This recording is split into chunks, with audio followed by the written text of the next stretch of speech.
Olá, pessoal, boa noite. Boa noite. A professora Ana Paula já está aqui. Nossa, todo mundo pontual aí, entrando bastante gente. Pessoal, enquanto eu convido a professora Ana Paula, vou pedir para vocês enviarem aí esse aviãozinho para convidar as pessoas que podem se beneficiar com essa live, aprender bastante aí com essa live do dia de hoje. Não só pessoas da área de saúde, mas todo mundo que precisa aí melhorar e entender um pouco melhor aí sobre essas questões intestinais. Queria saber se vocês estão me ouvindo bem. Minha mãe já está aí, mãe, tá dando para ouvir bem?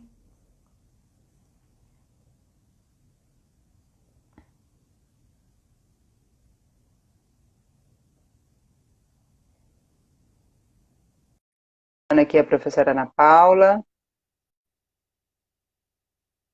Tá dando para ouvir bem? Obrigada, Tati.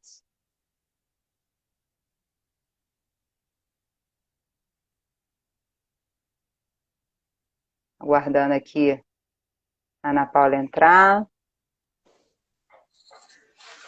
Oi, Ana, boa tarde. Olá, tudo bem? Boa noite, né? Eu esqueço, a live Boa antigamente tarde era às para boa noite já. antigamente a live era às 17, aí eu cismo com 17 ainda, vou dando boa tarde para todo mundo. Tá tudo bem? Quanto tempo? Uma honra ter você aqui. Obrigada, verdade. Quanto tempo, hein? Muito Desde as tempo. aulas no Rio, e agora faz um tempão também que eu não vou para o Rio, né? Por conta da pandemia, então a gente não se vê, só se vê aqui pelas redes sociais, né? Com certeza, mas é uma honra estar aqui com você. Quero te agradecer muito aí pela oportunidade de a gente estar juntas e agradecer a todo mundo que está aqui. Já Eu que assistindo, a galera que agradeço. Eu que fica. agradeço pelo convite e poder compartilhar um pouquinho aí do que a gente vai falar hoje sobre microbiota, né? Um pouquinho do meu ponto de vista, de alguns estudos, e espero poder contribuir aí. Eu me sinto muito honrada de estar aqui também, no meio de tantos outros, né, que já passaram por aqui, magníficos também. A Vivi, inclusive, acabou de entrar. A Vivi também já fez aí uma live comigo. A gente vai fazer outra Isso sobre, mesmo, sobre tireoide. Foi fantástico também. maravilha. Pessoal, eu vou Maravilha. apresentar a professora Ana Paula. Ana Paula é fisioterapeuta, especialista em osteopatia pelo COFITO, DO, professora da EON Internacional, mestre em clínica médica, pós-graduanda, master em PNI clínica pela PNI Europe. Então, Ana, eu queria que você falasse um pouquinho de você, queria que você falasse como que você começou aí nessa parte de gostar dessa questão aí de microbiota, de intestino, e já entrasse aí um pouco nesse assunto. O que que é microbiota? Bom, então, primeiro, antes de eu responder aí o que é microbiota, você já falou um pouquinho sobre mim, né? Eu sou fisioterapeuta osteopata, eu sou da cidade de Santos, litoral de São Paulo, e, bom, eu iniciei minha carreira dentro da osteopatia logo depois de formada, né? Dentro da EON mesmo, depois me tornei monitora, professora da EON, e os estudos aí nunca terminam, né? Ainda ontem eu estava conversando com um aluno, na verdade não tem um fim, né? A gente sempre vai em busca de algo mais, isso é importante.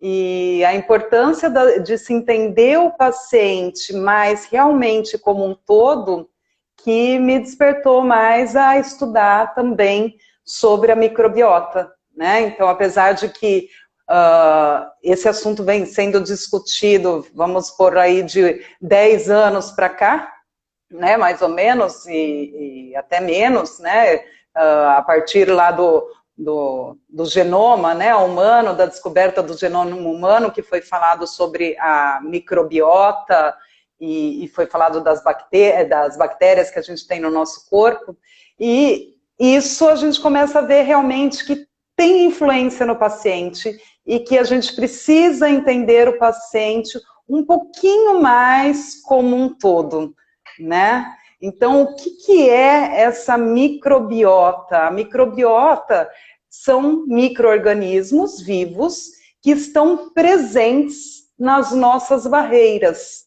né? Então, a gente vai falar hoje mais sobre barreira intestinal, mais sobre a microbiota intestinal. Então, a gente tem microbiota em outras regiões do corpo, e na verdade em quase todo o corpo, e essa microbiota são bactérias, fungos presentes, né, nesse intestino, e também vírus. Só que são bactérias, fungos e vírus que vivem bem. Então tem uma microbiota aí, vamos falar aí, feliz. Né? Antigamente a gente falava da microbiota como uma flora intestinal. Né? E aí foi a partir disso, a partir dessa descoberta, lá em 2008, do genoma humano, que foram caracterizados, então, as bactérias que a gente tem no nosso organismo, que foi agora mais utilizado o termo microbiota. Tá? Então, justamente para caracterizar o que é normal dentro do nosso organismo, de bactérias, vírus e fungos. E a partir disso, claro, surgiram várias outras pesquisas e que viram que nós, e inclusive saiu um livro, né, 10% humanos, e justamente esse livro fala justamente que nós temos para cada célula 10 bactérias. Então, a gente é muito mais bactéria do que célula, né? Diferente daquilo que a gente imaginava anteriormente. Então, a microbiota, ela faz parte da nossa saúde, ela faz parte da nossa barreira, né? Então, a gente tem a microbiota intestinal, a gente tem a microbiota no trato urinário, a gente tem a microbiota da pele, a gente tem a microbiota vaginal, então, a gente tem a microbiota no óvulo, no espermatozoide, na boca, a gente tem várias microbiotas. Aí o que vai diferenciar é a quantidade de bactérias, os tipos de bactérias que vão variar, por exemplo, em uma região ou outra. Tá? Então, mas todas elas servem para proteção do nosso organismo. Por isso a importância da gente falar da relação da microbiota com a saúde. Né? E o porquê que a gente pode falar também sobre isso, e por que é tão falada a microbiota intestinal? Porque 80% das bactérias que a gente tem no nosso corpo estão no intestino. Então, apesar da gente ter microbiota em várias partes do corpo, como eu estou falando, que formam essas barreiras, a principal, a maior quantidade e também a maior variedade dessa microbiota, dessas bactérias, se encontram no intestino. Deu para entender? Falei bastante, né? Nossa, maravilhoso. Era muito bom. Excelente. Que bom, que bom. E como é que isso tudo é formado? Você falou que queria falar um pouco dessa parte do bebê, da criança, como isso tudo é formado em relação à mãe. Fala um pouquinho pra gente sobre isso. Perfeito. Hoje em dia, a gente fala muito, existem algumas pesquisas e vários pesquisadores e palestrantes que falam muito dos primeiros 1000 dias.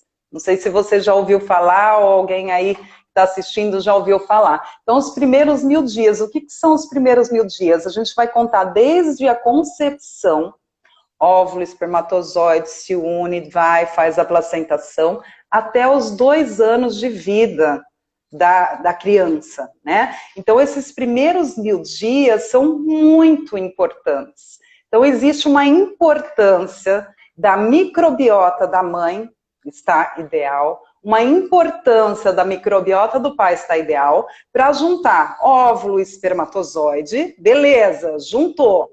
Só que agora esse óvulo, espermatozoide, esse ovócito, ele vai para onde? Ele vai para dentro do útero e vai precisar ter a placentação ali. E para eu ter a placentação, eu preciso de uma boa microbiota no útero. Então você vê que a gente vai juntando microbiota do óvulo, do espermatozoide, que vem do pai, que vem da mãe, que se une, pronto, deu certo. Agora eu preciso de um ambiente favorável também no útero para ver a placentação.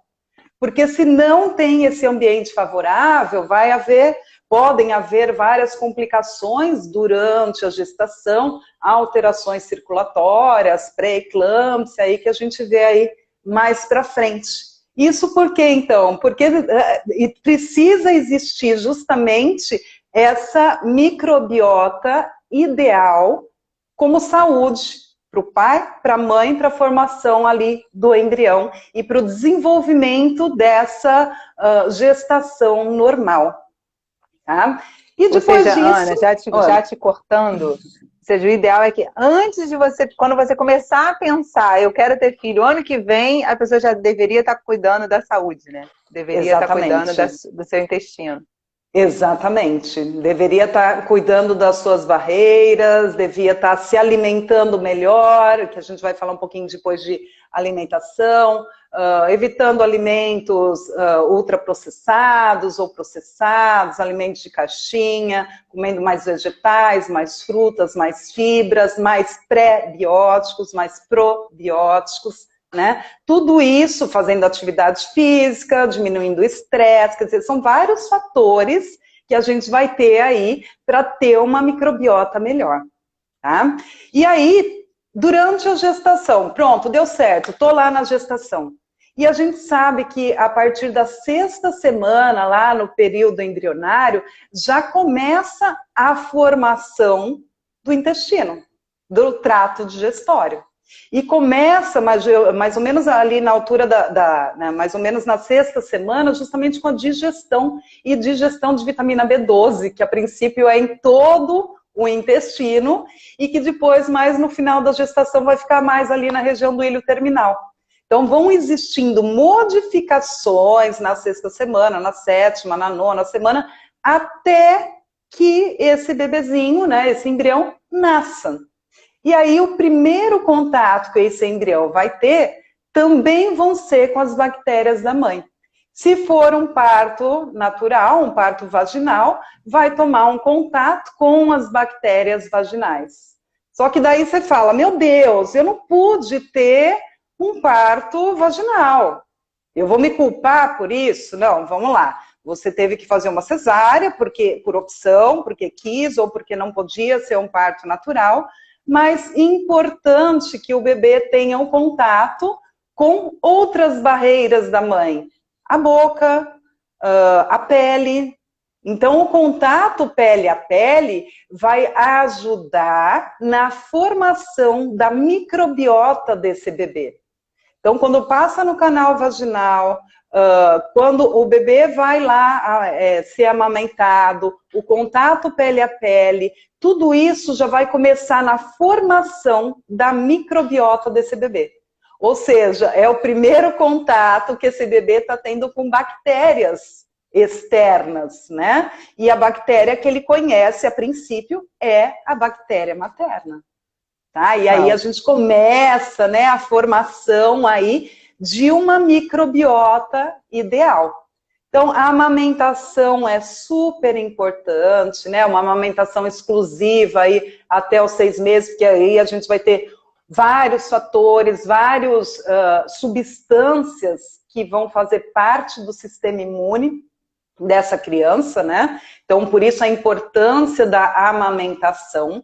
E principalmente no colostro, aquele primeiro leite lá, que é chamado de colostro, a gente tem muitas substâncias que são parte do sistema imune, como a lactoferrina. A lactoferrina é maravilhosa, tá? Porque ela vai ser, assim, um dos principais fatores imunológicos e que esse sistema imunológico que está sendo formado ali naquele momento é um sistema imune, uma microbiota que vai perdurar pela vida. Né? Então, por isso a importância, a gente está ali, acabou de nascer, os primeiros 6 meses, amamentação. Só amamentação? Não, contato, gente. Contato, tá? Então, é o contato olho a olho, é o contato da mãe falando com a criança que você está passando bactérias ali durante a amamentação, é mais amamentação, é pele com pele. Então, a gente tem aquele projeto Mãe Canguru, que é importantíssimo, né? E inclusive, eu sempre falo, porque o projeto Mãe Canguru, aqui no Brasil, o primeiro local que desenvolveu esse projeto foi no Hospital Guilherme Álvaro, aqui em Santos. E mesmo? Depois num outro hospital em Recife.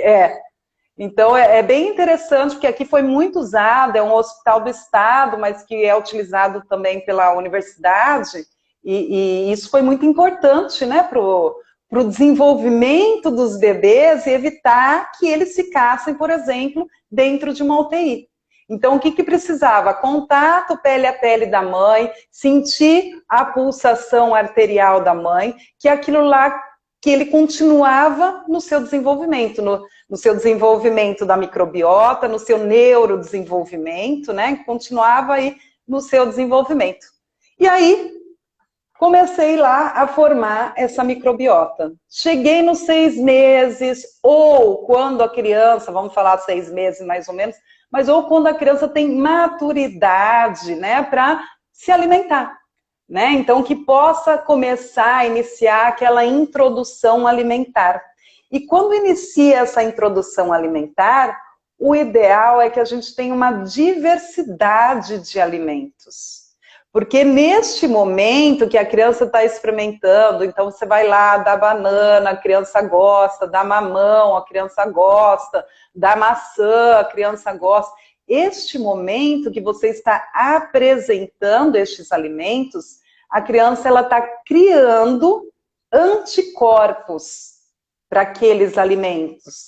Para que, por exemplo, eu estou comendo maçã hoje quando eu fiz 6 meses. Para quando eu tiver 15 anos, quando eu comer uma maçã, o meu corpo, ele tem que reconhecer aquela maçã.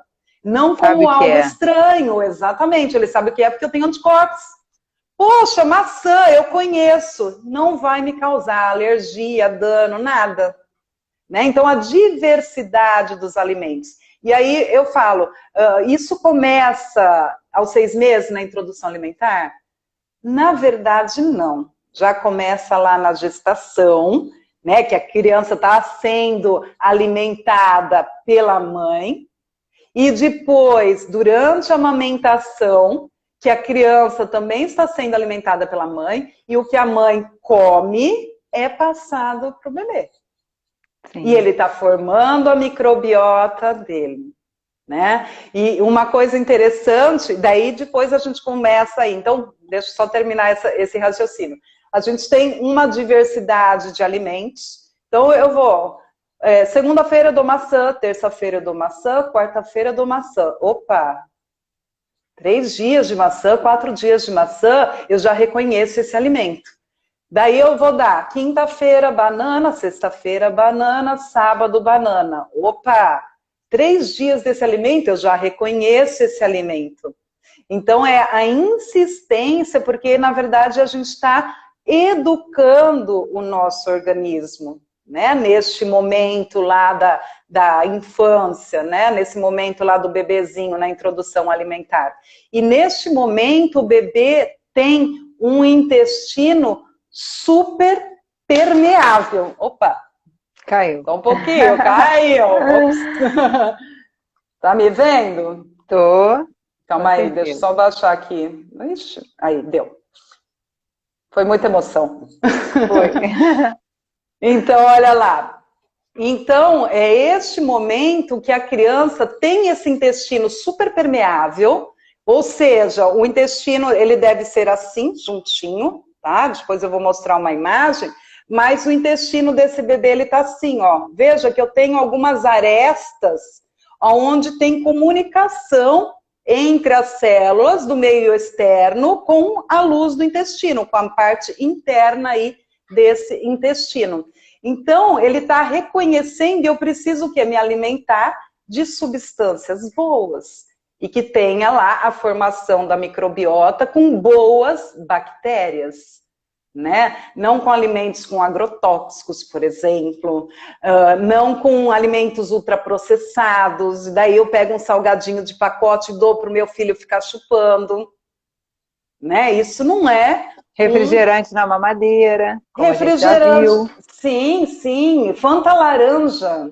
Eu tenho casos de família que a pessoa dava Fanta laranja como se fosse suco de laranja. Né? Nossa. Assustador, mas eu era muito novinha nessa época, não era nem formada em fisioterapia, mas mesmo assim isso já me assustava. Te marcou, né? Me marcou, e isso tá, então vamos lá, tô fazendo a formação da microbiota aí do intestino aí, e microbiota de todas as partes do corpo aí dessa criança. Então, nos primeiros 2 anos de idade, é importantíssimo essa boa formação para o sistema imune, para evitar alergias, para evitar disbiose. Então, veja que a gente tem aí um intestino que é super permeável, ou seja, que eu tenho essas aberturas, mas isso é normal no bebê. E à medida que a gente vai se desenvolvendo, e esse intestino, né, e todo esse trato digestório, ele vai se desenvolvendo, a gente vai ter a junção das células, né? A gente tem a junção das células que formam o epitélio da parede intestinal. Então, a princípio, ela está assim, e depois ela vai ficar assim. Então, a gente tem algumas ligações entre as células. Para que isso? Para não deixar o intestino super permeável. Porque se eu tenho essas aberturas, se está afastado, tudo que está dentro sai, tudo que está fora entra, né? Ou seja, bactérias boas entram e saem, e bactérias ruins entram e saem. Tóxicos entram e saem. Vírus entram e saem, né? Então, por isso que a gente não pode ter uma parede intestinal hiperpermeável, tá? Então, aí já se torna uma patologia que aí a gente vai ter como consequência aí várias outras patologias relacionadas aí a uma inflamação intestinal ou devido a uma disbiose intestinal. Ah, então, posso falar aí o que é desbiose? Isso, aí já entra na próxima pergunta, que é o que é desbiose. Até quando eu postei a nossa live, uma amiga minha escreveu: vocês podem falar um pouco de desbiose? Eu falei, vamos falar. Vamos falar aí falar. pra gente. Então, vamos lá. A desbiose intestinal. Eu falei que a microbiota são micro-organismos que vivem em paz, tá? Então, tá todo mundo ali, todo mundo amiguinho. A desbiose é quando existe um desequilíbrio dessa microbiota. Tá? Por que ocorre um desequilíbrio desta microbiota? Aí a gente tem vários fatores que podem gerar essa desbiose, né? Então, fatores alimentares, fatores ambientais, estresse, o contexto em que a gente vive, né? Toxinas, pesticidas, vários outros fatores podem, mas principalmente esses englobam aí nessa desbiose intestinal. E quando a gente tem uma desbiose intestinal, normalmente a gente vai ter esse afastamento aí dessas barreiras aí, dessa barreira intestinal formado por células da mucosa do intestino. Então, eu fiz aqui um desenho, eu não sou desenhista, nem um pouco, tá? Mas assim, enquanto eu estava aqui à tarde no consultório, eu fiz um desenho que dá para mais ou menos, vamos ver se dá para ver aí. Dá para ver? Dá. Esse é o intestino, e eu vou aproximar aqui, que a gente tem aqui um intestino normal. Veja que eu tenho uma célula juntinha da outra, tá? Esse aqui é o intestino normal. Então, a gente tem algumas ligações entre as células. E aqui eu tenho um intestino hiperpermeável. Veja que agora essas células, elas estão afastadas uma da outra. E veja que a gente tem a passagem do conteúdo interno para o conteúdo externo, do externo para o interno. Ou seja, ele está hiperpermeável e com isso ele vai passar o quê? Toxinas, bactérias ruins. E essas bactérias ruins geralmente são bactérias gram-negativas e a gente não gosta dessas bactérias gram-negativas e aí a bactéria boa, ela briga com a bactéria ruim, daí a bactéria ruim, ela domina ali o espaço e quando ela domina esse espaço, isso se torna uma disbiose. E aumento da permeabilidade desta barreira. Então, barreira, o próprio nome está falando, é para nos proteger. né? Eu preciso ter uma barreira, tá? Que é a minha proteção. A partir do momento que eu tenho essa barreira aberta, isso não me protege, tá? Vamos supor, eu tenho lá no meu Compromete a prédio. absorção de nutrientes também, né, Ana? De vitaminas, Perfeito, né? perfeito. Eu preciso ter essa microbiota boa, porque lá a gente vai ter a degradação de alguns aminoácidos, a absorção de proteínas, a absorção de vitaminas, e se essa desbiose ocorre, a gente não vai ter essa absorção normal. E o nosso corpo começa a sofrer com isso. Sofrer de que forma? Eu posso ter alguns alertas no próprio intestino. Então, o paciente tem uma diarreia, né? A pessoa tem uma diarreia, a pessoa tem um estufamento abdominal, um excesso de gases. Tá? O que é normal quando a gente fala de órgãos? Ele precisa funcionar, mas eu não preciso ficar lembrando dele. A partir do momento que eu começo, nossa, olha, eu tô com dor aqui nessa região do intestino, eu tô com gases, eu tô com dor de estômago, ai, a minha vesícula tá doendo. A partir do momento que começa a dar sinal, quer dizer que alguma coisa está errada aí nessas vísceras. Claro. Né? E no caso do intestino, vai ser essa alteração da microbiota intestinal, que se chama disbiose, com alteração da permeabilidade da barreira e alteração também dessas absorções destes nutrientes. Tá? Perfeito. Ana, eu vou aproveitar que tem um monte de gente elogiando as suas explicações. Pessoal, obrigada. A Ana é extremamente didática, muito didática. Foi realmente, a Mônica falou uma coisa que você realmente marcou a minha formação na osteopatia. Quero te agradecer muito por isso. Tive excelentes professores, como a Vivi, como você, como o Chidiek, que vem semana que vem. Mas com certeza você também ajudou muito, tanto a minha turma, a minha, a gente entender melhor a osteopatia, porque você é muito didática, além de ser muito comprometida, excelente professora, até de parabéns. Estou muito feliz de você estar aqui. Aproveitar, né, para falar. Obrigada. Eu não estou conseguindo acompanhar os inscritinhos aí, viu, gente? Mas eu agradeço todo mundo que está presente. Agora eu estou vendo várias pessoas aqui. Francisca, Francis.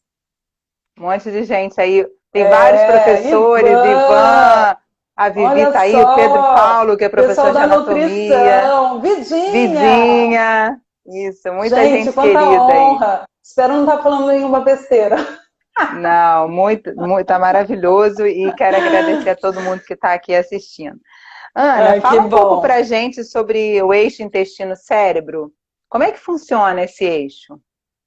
Então, o eixo intestino-cérebro, que é chamado de segundo cérebro, né? De uns tempos para cá, foi denominado o intestino como um segundo cérebro. Por quê? Porque a gente sabe que a gente tem muitos neurônios no intestino.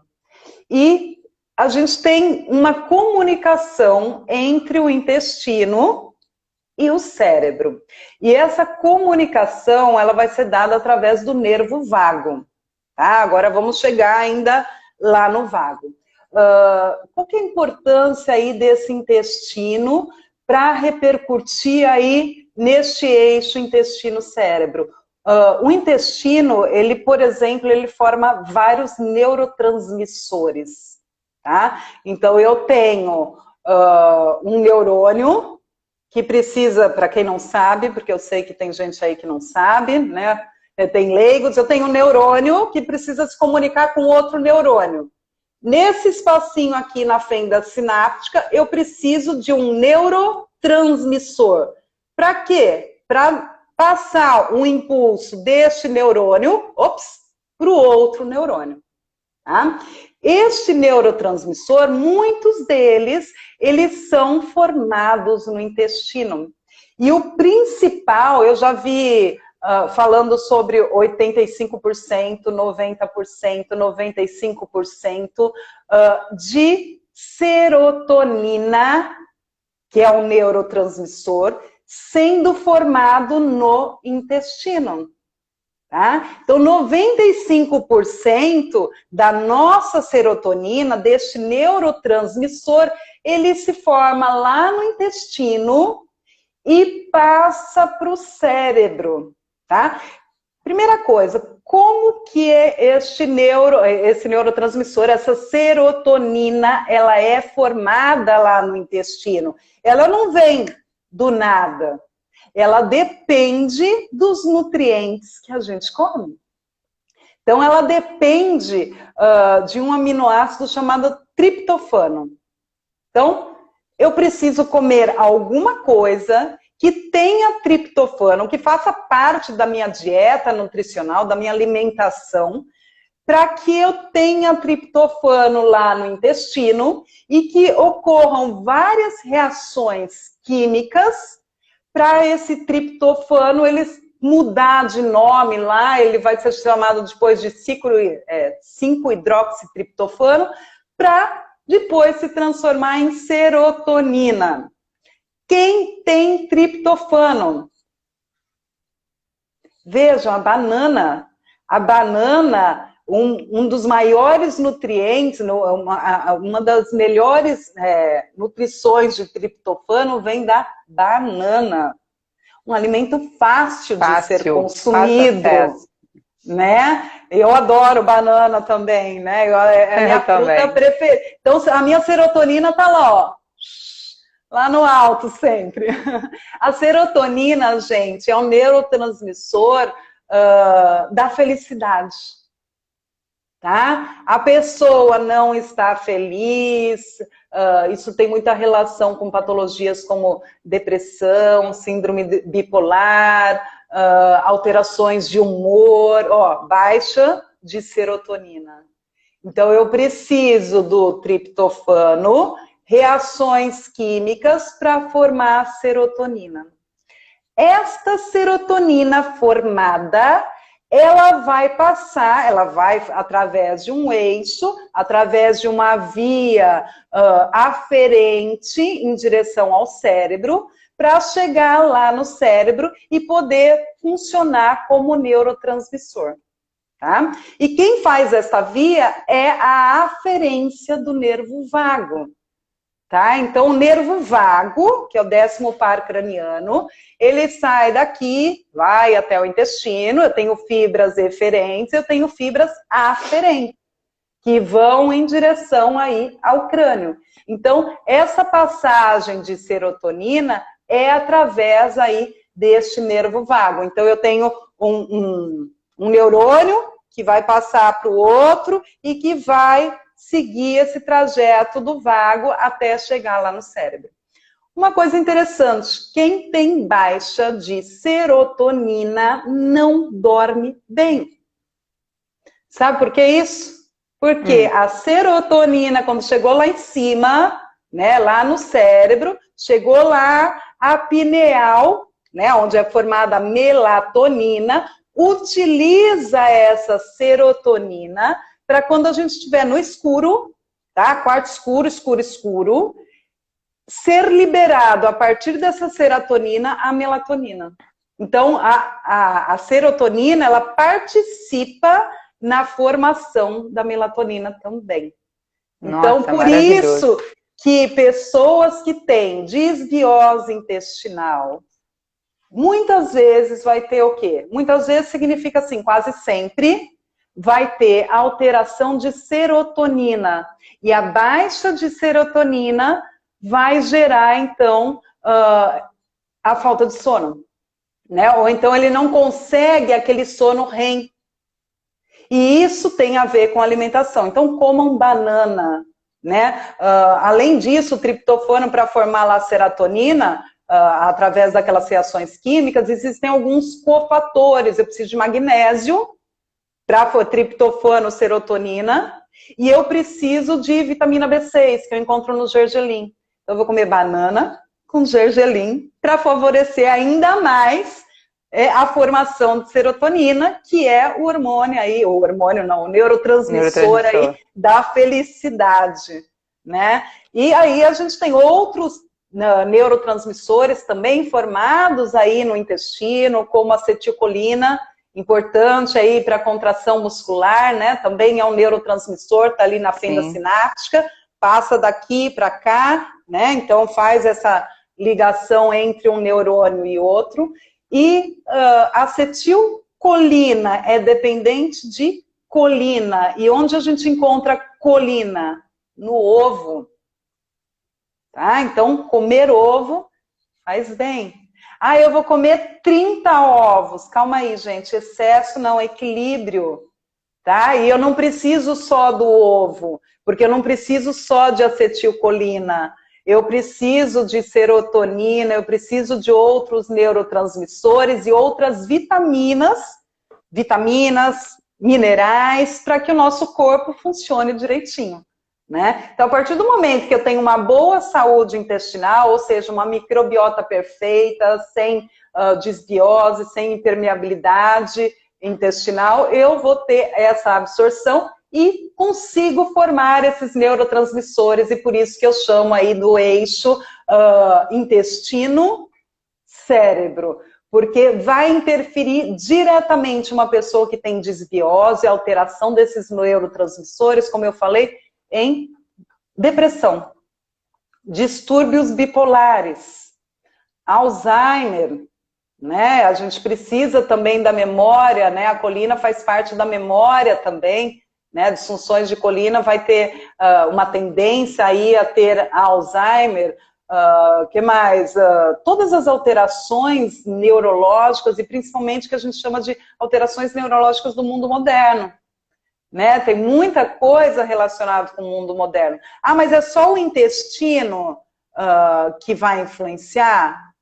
Não, mas assim, o intestino ele é influenciado por várias coisas. Ele é influenciado pelo meu estresse. Se eu estou estressada, eu tenho uma prova amanhã, vocês fizeram aí a prova do CO, gente, me deu uma diarreia, eu passei a noite no banheiro. Opa, você não dormiu e você teve diarreia. O seu intestino reagiu a partir da sua emoção. Então veja o quanto que ele é importante. Quando uma pessoa tem uma constipação, normalmente ela fica o quê? Enfesada, excesso de fezes no intestino, né? Ai, meu intestino não está funcionando direito, tal. E daí você vai ver a pessoa não dorme bem, né? A pessoa tem uma alimentação errada, ou então está passando por um período de estresse. Ah, mas eu me alimento super bem. Ótimo, então vamos ver o que está ocasionando isso. Ah, eu estou num processo de separação e está muito difícil para mim, isso está me estressando muito, ou então é o meu chefe aí que está me estressando muito. Ou seja, estes fatores estressores, que hoje em dia são fatores crônicos, não mais agudos, né? Geram essa alteração das nossas barreiras, e uma delas é a barreira intestinal. Alterou a barreira intestinal, alterei formação de neurotransmissores, absorção de vitaminas, magnésio, blá, blá, blá, blá, tudo. E bagunça aí tudo. Tá? E aí a gente vai ter esta alteração que a gente já pode continuar falando. Você falou do eixo intestino-cérebro. Próxima pergunta, eixo intestino-pulmão. A gente pode falar do eixo certinho no roteiro. Ó, tá tudo aqui, hein?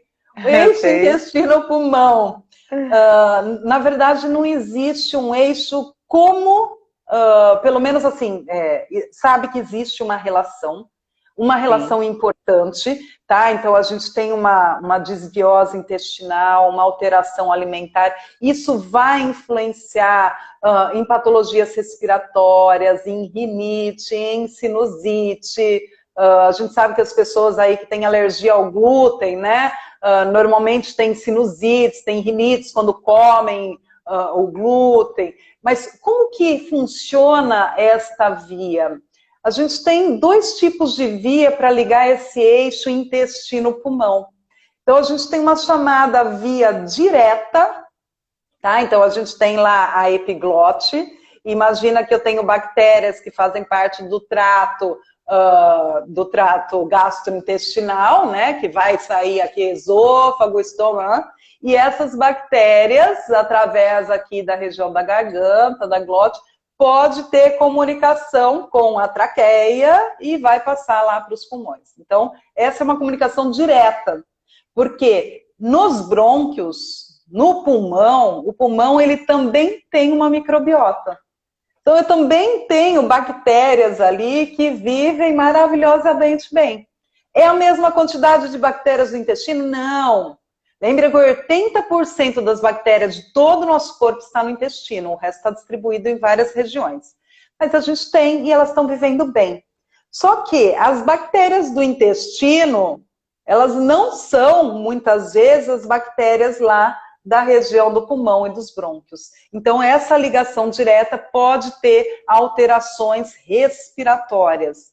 E, além do que, também a alteração através da via sanguínea, né? Da absorção através da via sanguínea, da via linfática, de toxinas, de bactérias ruins, que vão causar, então, essa alergia, essa sinusite, essa inflamação da mucosa, né, dos seios, da cavidade nasal, que são a sinusite, e inflamação da mucosa da cavidade nasal, que é a rinite, e também podem causar outras alterações, como asma. Né? É engraçado, porque eu atendo bastante bebês e crianças também, né, aqui em Santos. E eu tenho algumas crianças que têm asma e elas vêm se tratar com osteopatia, tudo bem, eu vou avaliá-la e hoje em dia eu avalio muito mais com um conceito muito maior que a psiconeuroimunologia me trouxe, né? Então, realmente avaliar o paciente como um todo, em questão alimentar, em questão psíquica, em questão de ambiente, de contexto em que vive. E muitas vezes essa criança não mente, né? Você sabe que criança não mente. E aí essa criança chega para mim e fala, e eu já tinha orientado a mãe que não é para dar miojo, que não é para dar, sei lá, batatinha de pacote, que não é para dar gelatina, que só tem corante, que não é para dar bala, chiclete, pirulito, chocolate, porcaria. O cacau é ótimo, né? Sim. Mas o chocolate que tem açúcar, que tem leite, lácteos, né? Que são altamente inflamatórios por causa da caseína, aí a criança chega para mim e fala assim, ai, eu vim comendo bala. Daí eu olho assim, a mãe quer se enfiar debaixo da mesa. Mas assim, poxa, a gente orienta, então assim, não depende só da gente, depende do contexto, claro, do ambiente que a pessoa vive, né? Que mais que você quer falar? E daí da alimentação, a gente pode falar um pouquinho da alimentação. Isso, como é que a gente, claro, como é que a gente pode fazer para melhorar esse intestino e o que a gente faz que piora o intestino? Tá. Primeiro, o que piora o intestino? Eu acho que a maioria das pessoas, mesmo quando a gente conversa aí com o paciente ou com as pessoas sabem o que piora o intestino. Excesso de frutura, de gordura, de alimentos ultraprocessados. Aí, o que você comeu hoje? Um pacote de bolacha recheada, né? Eu como salgadinho todo dia. Ou então eu como pão, né? Trigo, olha lá. Alimentos altamente inflamatórios, glúten, lácteos, açúcares e tudo que vira açúcar. Tá? Então, primeira coisa, estes alimentos causam inflamação no nosso corpo. Tá? E se eu como tudo, eu vou comer no final de semana um fast food, aí eu vou comer um Big Mac.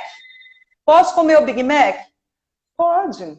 Você pode comer seu Big Mac. Por quê? Porque o nosso corpo precisa de estímulos agudos.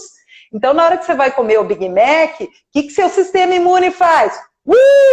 Sobe lá em cima para poder te proteger, para poder te combater daquelas bactérias, daquelas coisas ruins que você está pondo para dentro. Então, uma alimentação saudável não significa eu não como pão nunca, eu não como pizza nunca, eu não como queijo nunca, eu não como gelatina nunca, eu não como... eu só como alface, tá errado. porque eu preciso de uma gama de nutrientes e de alimentos pré-bióticos e alimentos probióticos para alimentar a minha microbiota intestinal, né? Então, novamente, a variedade de alimentos, tem aquelas dietas que falam assim, o prato tem que ser colorido. Sim, o prato tem que ser colorido porque você vai ter uma variedade de alimentos, né? Evitar alimentos ultraprocessados, comer pré-bióticos. O que são os pré-bióticos? Os pré-bióticos são pré-bactérias. Então, eles vão alimentar as bactérias, os prebióticos, tá? Então, a bactéria, ela também quer comer alguma coisa. E quem alimenta essa bactéria são os pré-bióticos. Onde que a gente encontra pré-biótico? Por exemplo, cebola, alho, são alimentos pré-bióticos, né? São alimentos importantes aí para frutas, né? Fibras, né? Então, eu vou comer uma maçã. Beleza, maçã, tem bastante fibra, maravilhoso. Eu vou tomar um suco de maçã. Acabei com as fibras, ou seja, deixou de ser um alimento pré-biótico e ela virou frutose, açúcar inflamatório. Então, cuidado com os sucos de fruta, né? Mas é natural, mas você perde os nutrientes. Então, Perde além a fibra, de tudo, né? perde a fibra, além perde de tudo... a saciedade, porque a fruta, ela sacia muito mais, né? Do que você tomar um copo de suco de fruta, né? Isso, as vitaminas, eu sei que é uma delícia, mas assim, não pode fazer parte do seu dia a dia, né? Então, a partir do momento que você está num estado que a gente chama de low grade inflammation, quando você está num estado de inflamação de baixo grau, significa que todo dia você está se alimentando mal. Além disso, associado a isso, todo dia você está estressado. Associado a isso, todo dia você não se movimenta. Você está sedentário. Movimento, mova-se, isso é importantíssimo, isso faz parte do nosso desenvolvimento. Né? Eu estou aqui porque alguém se movimentou, né? Para chegar até aqui. E nossos ancestrais se movimentavam muito mais do que a gente. Muito. Né? Então, assim, eles se movimentavam para buscar alimento, para buscar comida. Não era simplesmente, gente, eu tô com fome. Hoje em dia não preciso nem abrir a geladeira e preparar alguma coisa. iFood. Abre o pacotinho. Tô com fome, abro o pacotinho, tá tudo ali. Né? Então, agora eu vou denunciar a idade, né? Antigamente, a gente tinha que levantar do sofá, e era uma disputa, né? Para ver quem ia pôr na TVS, na Globo, na Manchete, na Record, porque eram só esses canais também, deviam ter, sei lá, 5, 8 canais, né? No máximo. Mas chegava a hora do comercial, você tinha que levantar para baixar o volume, porque sempre aumentava. Sim. Então, assim, você se movimentava mais, e hoje em dia não. Você está lá sentado com o negócio de pipoca, né? Outra coisa, alimentos transgênicos, né? Milho, soja, são alimentos transgênicos, né? Então, a não ser que seja uma soja de boa qualidade, orgânica. Você está lá sentado com o controle remoto, comendo um alimento transgênico. Quer dizer, nada disso te favorece, nada disso favorece a sua microbiota ou a sua saúde, né? O que mais que a gente pode falar? Então, como estratégia... Está acabando o tempo já? Não, a gente já tem 10 minutinhos. E os alimentos que fazem bem, Ana? Tá, os alimentos você falou do que fazem bem. Tá, o gergelim, a banana, tá? A banana, o abacate, né? Então, alimentos que contenham óleos, né? Que são importantes, ômega 3, peixes. Então, a princípio, a nossa alimentação, a alimentação dos nossos ancestrais, a gente vivia perto do mar. Então, a nossa alimentação, que o nosso corpo reconhece, são alimentos vindos do mar. Então, peixes, variedade de peixes, crustáceos, que mais? Castanhas são importantes, vegetais verdes, então couve de Bruxelas, brócolis, couve-flor, espinafre, verde escuro, acelga, né? Verde escuro, né? Comer muitos alimentos que venham de debaixo da terra. Como a cúrcuma, o açafrão, né? Perfeito, que são alimentos anti-inflamatórios, né? Então, cúrcuma, açafrão, cenoura, mandioquinha, principalmente, então, estes alimentos, mais do que legumes propriamente ditos, legumes de cima da terra, né? A importância também de se cozinhar este alimento. Isso é interessante também, sem que você perca as propriedades deste alimento. Então, o saber como você vai cozinhar este alimento também é importante. Qual óleo você vai utilizar também é importante. Qual a temperatura desse óleo também é importante, para você não perder os nutrientes deste alimento. Né? Então, são coisas interessantes. Cacau é legal para a gente comer também. Há mais variedade de tipos de frutas, né? Eu falei da banana, eu falei do abacate, mas todas as frutas em geral, abacaxi, cada fruta vai ter uma vitamina, um nutriente. E como eu falei lá no início, quando a gente estava formando o nosso intestino e formando a nossa microbiota, a gente precisa ter uma variedade de alimentos para que o nosso corpo ele possa se nutrir corretamente. Foi o que eu falei, não adianta eu comer só colina, só ovo, porque eu preciso da banana também, para serotonina. Porque eu preciso de outros alimentos que são alimentos mais anti-inflamatórios, ou que preciso de alimentos que... alimentos fermentados, outra coisa maravilhosa. Hoje em dia está todo mundo falando aí da kombucha, do kefir, né? Fazer alimentos fermentados, né? Até semana passada eu fiz, tá guardadinho lá dentro da gaveta, né? O chucrute, feito com repolho, pode ser o repolho verde, o repolho roxo, tá lá guardado, fermentando, lá criando bactérias. Porém, são bactérias, né, boas para mim. Então, eu estou fazendo probióticos em casa.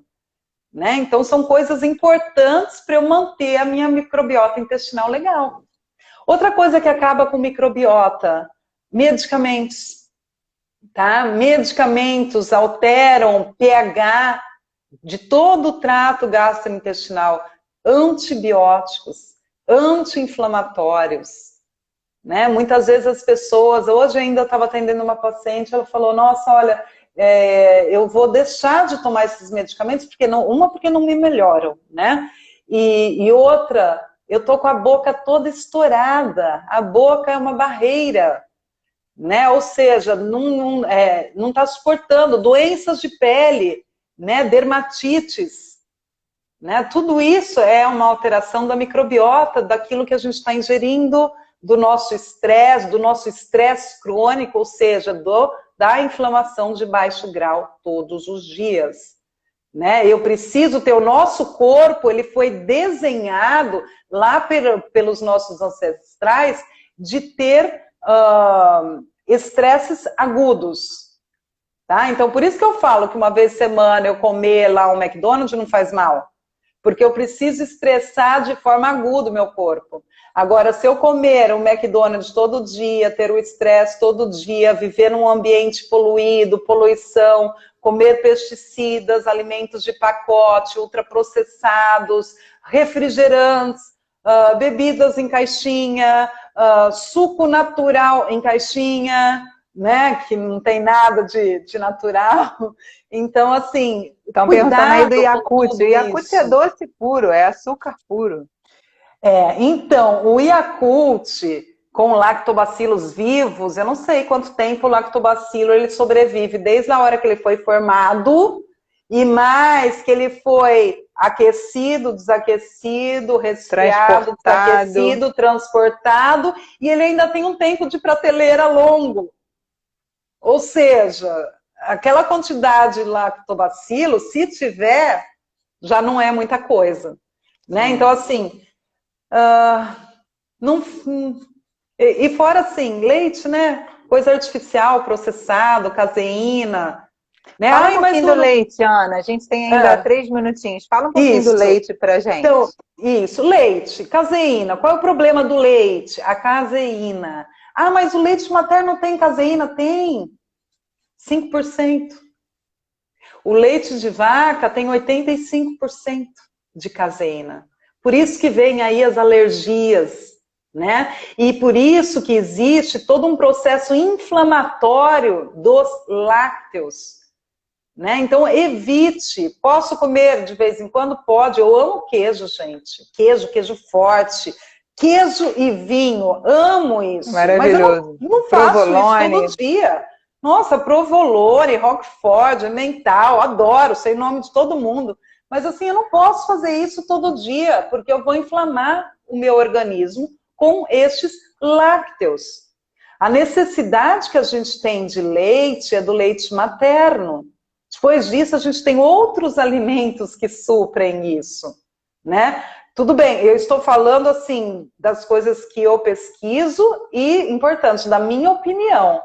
Claro. Tá? Então, assim, tem pessoas que falam, não, você vai tomar leite, você vai tomar um iogurte X, porque ele vai melhorar o seu intestino, tá? E se não, né, eles fazem até a propaganda lá do iogurte, né? Qualquer coisa você liga lá se o seu intestino não melhorar em 3 dias. Tá bom, mas o que tem ali? Lacto, aumenta o quê? Aumenta o processo inflamatório.